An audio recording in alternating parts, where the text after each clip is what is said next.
Welcome to the Wealth and Love Blueprint, where love meets logic and money reveals the truth. Okay, let's be real for a second. Have you ever found yourself endlessly swiping on a dating app, and instead of feeling hopeful or excited, you just feel totally burned out, and maybe even a little more lonely than when you started? If that sounds familiar, you are definitely not alone. These apps are more popular than ever, but so is the feeling that something about them is just fundamentally broken. So today, we're going to pull back the curtain. We're going to dive into the psychology of why these platforms might actually be engineered to do the exact opposite of what they promise. And it all starts with this one simple idea. Just think about it for a minute. If a dating app was actually perfect at its job, if it found you the love of your life, you'd delete the app. You'd be gone. They would lose you as a customer. So if their success means losing customers, what's their real goal? Well, here's the harsh truth. They're not really in the business of love. They're in the business of engagement. You see, you aren't the customer here. Your attention is the product they're selling, whether it's to advertisers or to you through premium features. And that product is only valuable to them as long as you stay single and stay on the app. They need you to keep coming back, to keep swiping, and most importantly, to keep hoping. So how do they do it? How do they keep you hooked? Well, let's break down the first big psychological trap they use. It's something called the illusion of choice. And it's this fascinating kind of backwards idea where having more options actually makes us less happy and less likely to choose anything at all. I mean, just think about the sheer scale of it. A modern dating app can present you with thousands, literally thousands of potential partners. And at first, that feels amazing, right? Like you have this incredible superpower. But here's the thing. Our brains, they just aren't wired to handle that level of romantic choice. It completely overloads our decision-making circuits. And when our brains get overloaded like that, something really dehumanizing starts to happen. As you're swiping through this endless digital catalog of faces, people stop feeling like people. They become disposable commodities. You judge them in a split second based on the most superficial things and just toss them aside. You know, this whole feeling actually has a name in psychology, the paradox of choice. And the core idea is that having way too many options doesn't empower us, it paralyzes us. We get anxious, worried we're going to make the wrong choice. And here's the real kicker. Even if we do manage to choose someone, we end up feeling less satisfied with them, constantly haunted by the ghosts of all the other profiles we swiped past. And this creates such a toxic mindset, doesn't it? It's this nagging little voice in the back of your head that says, yeah, this person is great, but what if someone better is just one more swipe away? It makes it almost impossible to actually commit to or even fully appreciate a perfectly wonderful person who's right there in front of you, because that illusion of infinite options is always calling you back.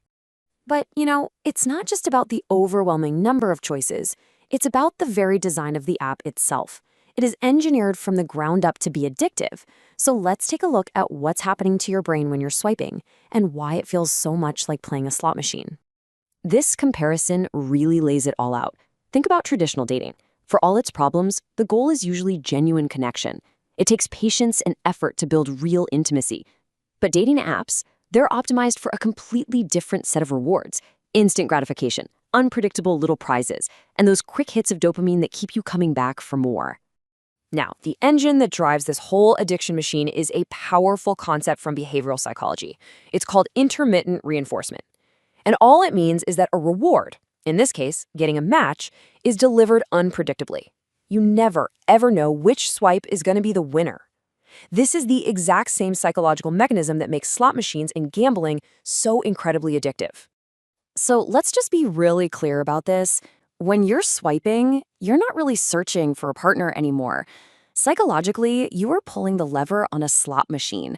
The match is the jackpot, and that little rush of dopamine you feel is just the payout designed to keep you playing their game.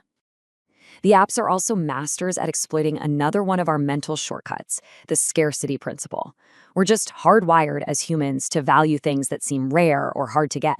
So by making matches feel like this exciting, uncommon prize, think about the fake importance of a super like. The app tricks you into valuing those matches and the app itself way more than you should.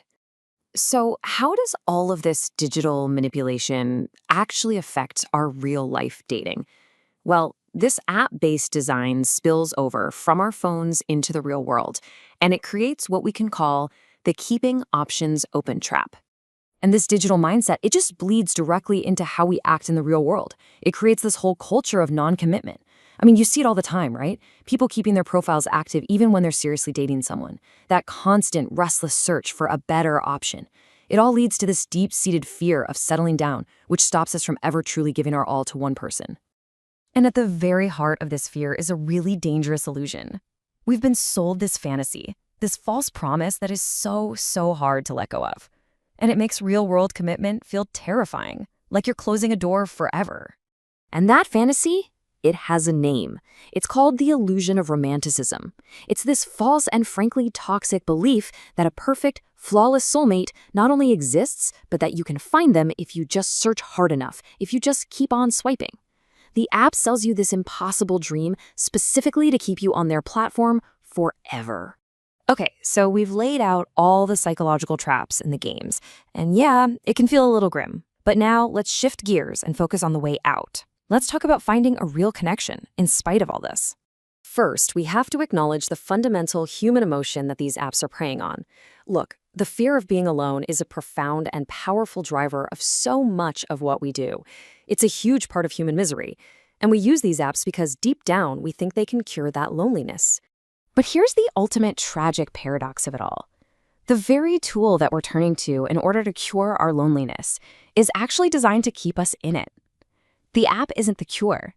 With its addictive design and its choice overload, it is the cage.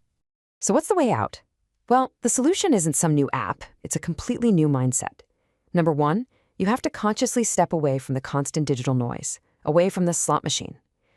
Two, you have to lower the impossibly high, superficial expectations that an endless catalog of faces has created. And three, and this is the most important one, you have to be willing to embrace the messy, beautiful, and imperfect reality of connecting with and loving a real, flawed human being. And that brings us to the final question, the thought I really want to leave you with. The real choice here isn't about swiping left or right on another person's profile. It's about a choice you have to make for yourself.